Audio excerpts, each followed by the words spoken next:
My name is Pascal Fontaine. I'm coming from the University of Lorraine, and I was the species leader for pike perch, as Dinos told you. In this project, we were, concerning by this species, we were several partners, and would like to thank all these partners because I think that we have done a good job. And you can see that pike perch is a freshwater species. Actually, at that moment, she is mainly eaten as a fillet fish. What is pike perch? In fact, pike perch is a species with a huge area of distribution in Eurasia. You can see on the pink area with their native area, but also in some part it was introduced in the last centuries. And you can see also that this species is also captured in natural habitat, and the market is also supplied by this fisheries capture. But you can see on this slide that, in fact, the level of the capture highly declined over last decades in Europe. It explains why aquaculture has been progressively promoted over the last decade. But it remains so an emerging species, many using RAS system. And when we have before starting the Diversify project, we have discussed with some fish farmers who have started to produce this species, but very few fish farmers. And we have together identified the main bottlenecks. And these main bottlenecks were at that time a lack of knowledge of the genetic variability of the domesticated broodstock available at that time, but also the low larval survival. Typically in farm it was at that time around 5%, and a high incidence of deformities. You can see on the pictures here some deformities currently observed on farm condition. And the last bottleneck identified concerned the high sensitivity of this species to stressor handling and husbandry practice, which frequently induce some high and sudden mortality at different stages, including some adult fish. And it explains why in the framework of the Diversify project, we have developed several work packages in order to answer to that bottlenecks. First one was to characterize genetically wild and available cultural broodstock and to provide tools for further genetic program that concerned work package 6. The second work package was dedicated to study the effect of selected dietary nutrients on pike perch larval development and performance, and also particular attention on the effect of essential fatty acid on long-term stress sensitivity. The third one concerned the development of protocol in order to develop effective larval rearing and weaning protocols and to reduce cannibalism and mortality while improving growth. And because cannibalism, like in meager, was a big problem for this species. And the two other work packages developed in the Diversify for pike perch concern the study of the effect of husbandry practice and environmental factors on growth, immune and physiological status, and also to study the effect of domestication level and geographical origin on growth and stress sensitivity and immune performance. And like in other species, you can see that pike perch was also concerned by some socioeconomic aspects, some new product development, some also marketing approach to develop new products and to communicate. And of course, that will be, I will not discuss about this part because Gemma and Luis will present some things this afternoon during their presentation. Just now, I will present you some main results, only some results related to the fourth work package concerning research and development activity. Firstly, what we have done in the framework of the work package 6. We have studied the effect, we have studied the genetic variability that we observe in 8 wild population. You can see the spot here in blue, and from 15 captive broodstock that fish farms agreed to send us some fin clip samples. And in fact, these 15 broodstock are coming from 9 farms, because one farm had, at that time, 5 broodstock different. And we have used DNA markers with a colleague from Greek colleague Kostas have done the analysis, and what we observe, you can see on this map, you can see when you observe a W, it was a wild population. We have characterized different wild population corresponding to different genetic population. And we have also characterized some broodstock, genetic value of a broodstock. And what the main conclusion of this work is that we have now a genetic origin of captive population is known. And we have, for example, we know, for example, this farm is Aquapri in Denmark. They have supplied 5 broodstock, and we can see that they have 3 broodstock from the same genetic origin and 2 other broodstock from different genetic origin. We observe also that very few level of inbreeding in this broodstock.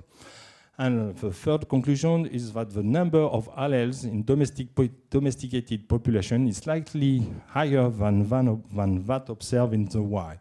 It was mainly explained by the fact that sometimes fish farmers cross some individuals coming from different genetic pools. Going now to the work package 10 concerning nutritional requirements and feed optimization for piper's larvae. Work package managed by a colleague from Denmark.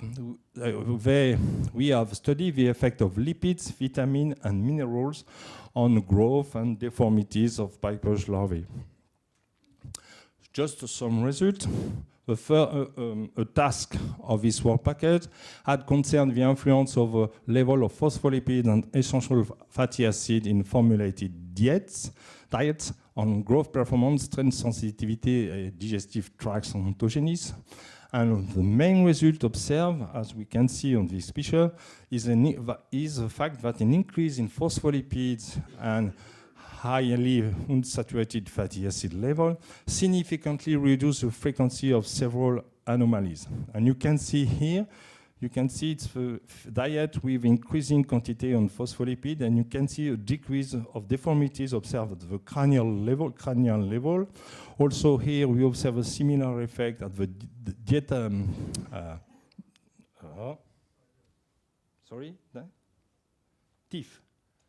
teeth level, yeah, and here at the bronchiostegal level. It means that increasing the quantity of phospholipid and highly fatty acid in the diet allow to reduce deformities level. And we observe a similar effect of unsaturated fatty acid. These lipids must be supplied in diets of piper's larvae for normal development, and also they allow to reduce stress sensitivity. Another important work done in this work package is to study the importance and the interaction of dietary levels of essential fatty acids, vitamins, and minerals. And here I only show you some results obtained concerning the effect of calcium-phosphor ratio and also on the performance in piper's larval rearing. And one of the main conclusions is that a low calcium-phosphor ratio induces similar effect as those previously observed concerning the effect of phospholipid and essential fatty acid level. You can see here that when we have a very low level of calcium and phosphor ratio, we observe higher growth rates, lower level of kyphosis, and lower level of pectoral deformities. And I don't show you here the result, but we observe similar effect related to the phosphorus level. And in order to conclude to this work package, finally, we have proposed a specific diet for piper's larval rearing, diversified optimized diet, and we have compared this performance in a SME condition, in farm condition, in fish 2B partner. And you can see the composition of this experimental diet, and we compare the growing performance to so high quality current diet used in nursery activity, the Autoheme diet. And here, and the experiment was done over 52-day post-hatching period, and we observe, if you can see in black the final weight and here the final length of the larvae, we can see that we observe a significant effect on growth of pike perch of this experimental diet. The war package, going out of the war package 16, what we observe, in fact, the main objective of this war package to promote an optimization protocol for larval rearing using RAS as system. And the idea is to find a combination of factors in order to improve survival, to reduce cannibalism, and to increase and to improve also growth. We have done this work in our experimental facilities in Nancy. And you can see here that we have decided to use some pilot scale RAS, very close to those observed or used in some pike perch or perch farms. With it's a RAS of 10 cubic meters total volume, and we use tank of 600 liters each. We have also decided to not to focus our work on some specific period of larval ring stage, for example, like weaning. We have considered the whole period, and we have done experiment over 7 or 8 weeks. And in the framework of this work package, we have studied the effect of 12 environmental feeding or population variable factors. You can see here the list of the combination, the list of the factors that we have studied. And we can observe here the modalities of this factor that appears more efficient in our experimental condition. It means that after the first 3 experiments, we have identified an optimal combination of factors, but based only on the 12 factors studied. And now we have, in a fourth step, we have validated this combination, and you can see here the result of a 7 replicate use. And what we obtain after 8 weeks, we obtain swim bladder rate inflation more than 90%. We obtain a final biomass around 9 kg, between 9 kg and 10 kg per tank, meaning that we have a final density of juvenile of 14 kilograms per cubic meter. We produce a juvenile of 0.8 grams in means. Survival rates was very close to 17%. And you can see that we have also food conversion rates close to 0.6. And with colleagues from the Wageningen, we have estimated the cost of production of a juvenile, which is estimated to 0.2 per juvenile. The last work package concerns the effect of husbandry practice, environmental factors on pike perch growth, immune and physiological status related to the high mortality observed in some farm conditions. And this work package was managed by colleagues from the University of Namur in Belgium. And in this work package, we have studied the effect of husbandry practice and environmental factors. We have also tried to characterize the pike perch growth, immune and physiological status in farm condition. And finally, the objective was to study the effect of pike perch domestication level and geographical origin. Of course, effect of study on growth and stress sensitivity. And initially, we have discussed with fish farmers and with the SME partner. We have identified major factors that are very relevant in order to improve pike perch welfare. And we have selected photo period, light intensity, light spectrum, rearing condition, water temperature, oxygen, feeding and handling, according to, of course, the biography, but also some experience coming from fish farmer. And you can see here also with a discussion with fish farmer the modality studied for each factor. Here it's some ambience that we have applied to our fish in our experimental facility. What are the main conclusions? After I've done our experiment on 16 experimental RAS, is that light characteristic and temperature and fish density are the more directive environmental factors for pike perch welfare. We also conclude that light intensity and light spectrum seems to be less stressful for pike perch in RAS condition. And after this first trial, we have selected 3 combinations of factors that have been considering as promising for pike perch aquaculture due to the fact that this combination allow high growth, high biomass gain, and low mortality. Another work done in this work package is to study the effect of handling to size grading. And this experiment have been done in the SME facilities of Fish2B. And you can see here their facility that they use for growing, but it's mainly for nursery.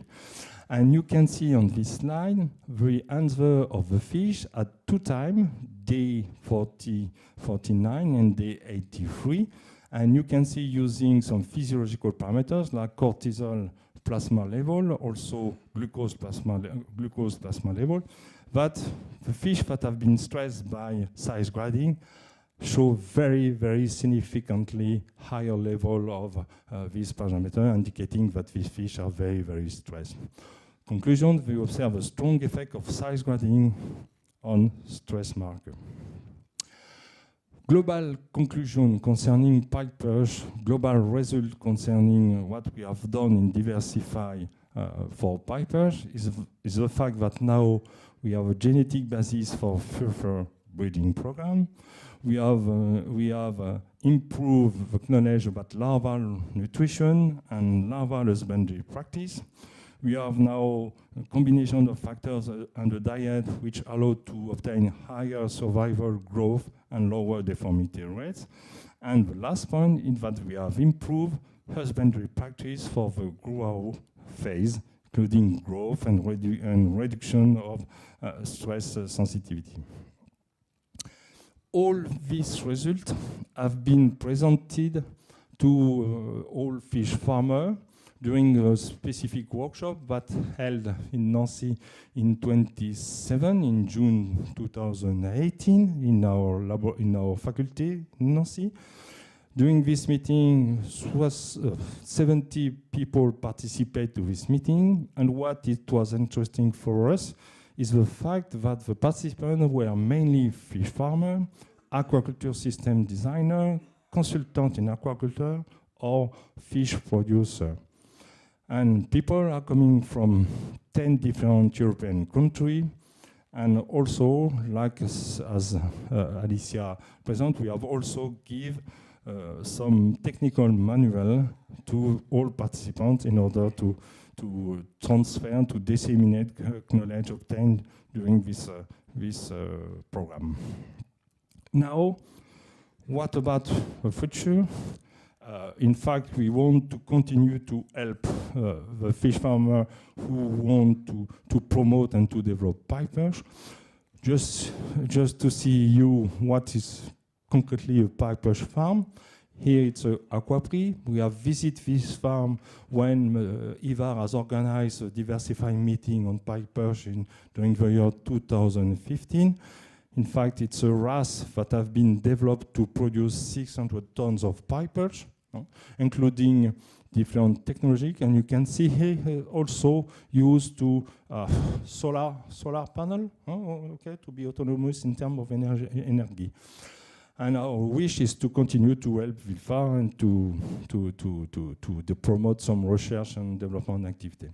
And what our main bottleneck or main perspective after discussion with fish farmer, and also discussion coming from the workshop in June, The main objective is to reduce production cost in RAS, and different way must be considered.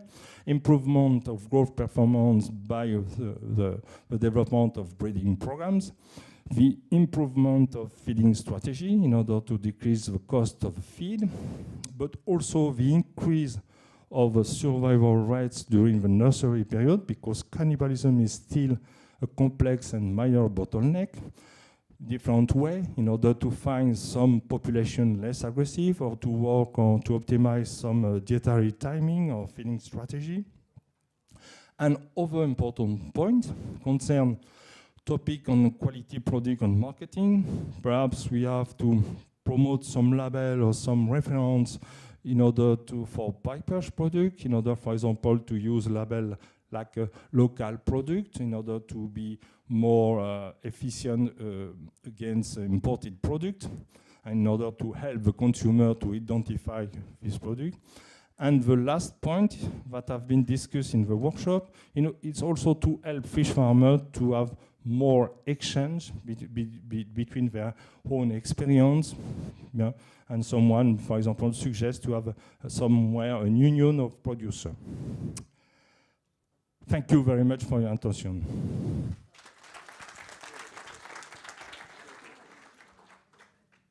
Thank you very much, Pascal. So, questions for our freshwater friend. Pascal, you said that from the beginning you had there was one company that had 5 stocks. These 5 stocks, and they were from different generations. They had done some breeding, or it just happened that they got isolated from different farms, and therefore this developed this into different stocks without any specific targeted breeding. Initially, this farm, perhaps you can also compare, but initially this farm has caught different broodstock in different areas. All these broodstock are now well acclimatized in their facilities.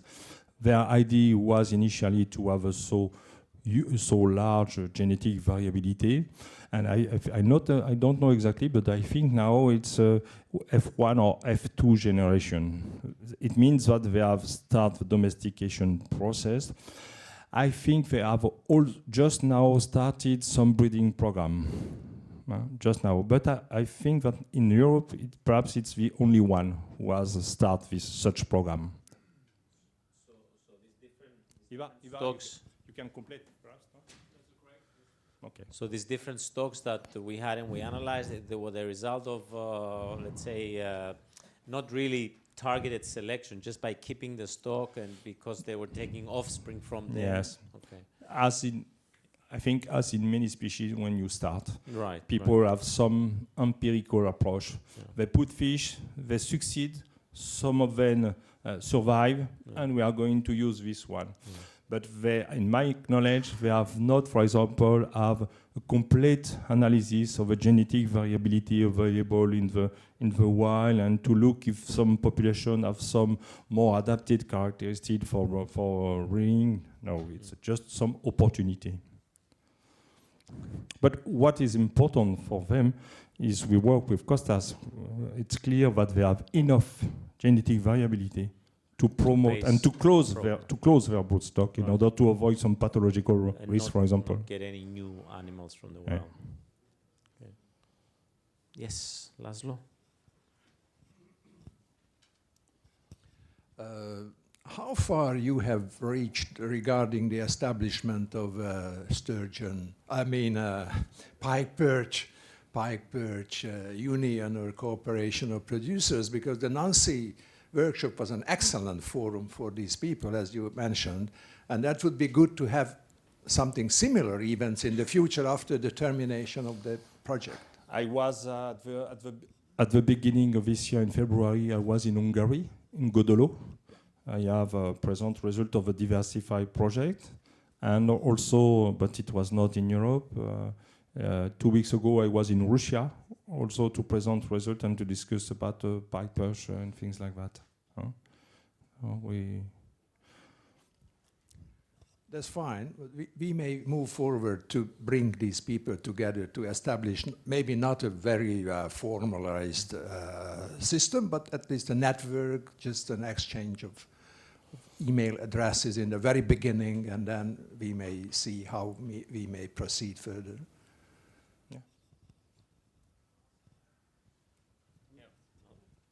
I'll pass. Yeah, Laszlo, the problem that we observe because we are working with these people, these farmers, since many years, and to some extent they're quite reluctant to share too much their knowledge, because this is quite the beginning of the story. So when you have a little advantage on the other, you don't want to lose that advantage also. And so there is theoretically good idea to create such a network in order not to repeat the same mistakes, but in practice, it's not always easy to do it.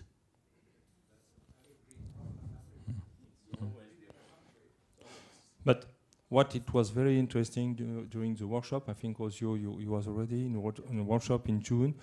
Many people are people from Germany, from Switzerland, people from also from Denmark and Belgium are very present to promote new projects, and it was very good discussion about how now to build a new farm, what the interest for pipers, and these people ask for help in order to develop their business plan and things like that. And in France at that time there is new project with aquaponie in order to associate pipers with production of plants, and big project in Paris and things like that at that time. In terms of the results of the project in identifying these parameters that are important for improved production, have you seen this, or do you feel that they have been they have been taken up by the industry? Because I wasn't in the workshop, what was their feeling that what you're telling them was something that they suspected, something that made sense to them, something that they're going to try? Yes, yes, Yeah. really.